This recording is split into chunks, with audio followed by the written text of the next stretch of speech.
მოკლედ არაფერ შეაჩერდება რა ეს ახალი განათლების რეფორმა, რომლის მიხედვითაც საქართველოს სკოლები და უნივერსიტეტები უნდა მოდიოდნენ შეუსაბამობაში ევროპის და ამერიკის შეერთებული შტატების უნივერსიტეტებთან. ეს ცვლილება არის ყოველდღიურებელი და არანაირ მიზანს არ ემსახურება. ნუ ზოგადად შესაძლოა რაღაცების შეიძლება დიდი სიკეთე პოტენციურად იკარგებოდეს, იმიტომ რომ მართლზომიერად თუ მეორე მხარეს ამის ასე ვთქვათ შესაწონი რისკი დევს და ანუ ამის მხარეს უფრო დიდი ღირებულება დევს, მაგრამ ამ შემთხვევაში არაფერს არ ემსახურება. ანუ ფინანსები დავზოგოთ, თუ რეალურად ანუ რისთვის რაში გჭირდება აქ ფინანსების დაზოგვა და რესურსების სხვაგან გადანაწილება, თუ საერთოდ კარგად ვერ მივხვდი რა, მართლა ვერ მივხვდი, ბევრ რაღაცას მოვუსმინე, მაგრამ საერთოდ ვერ ვხვდები რა მიზანს შეიძლება ემსახურებოდეს იმ რისკის გაღება, რომელიც ნიშნავს იმას, რომ საქართველოს უნივერსიტეტები შესაძლოა არ მოდიოდეს შეუსაბამობაში ევროპის უნივერსიტეტებთან.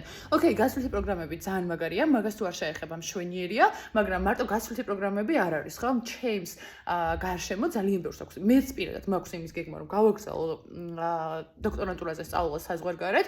ეხლა მე არ შემეხება პირადად, მაგრამ არ მინდა რომ ჩემს შემდეგ თაობას შეეხოს. ანუ ყოველდღე მიუღებელია, აუხსნელია ეს რისკები და საერთოდ ვერ ხვდები ამისგან აღებული რესურსები განათლებაში საით უნდა მიმართო, რომ დააბალანსოს ეს არასრულად არამართლზომიერი და მიზანშეუწონელი რისკი.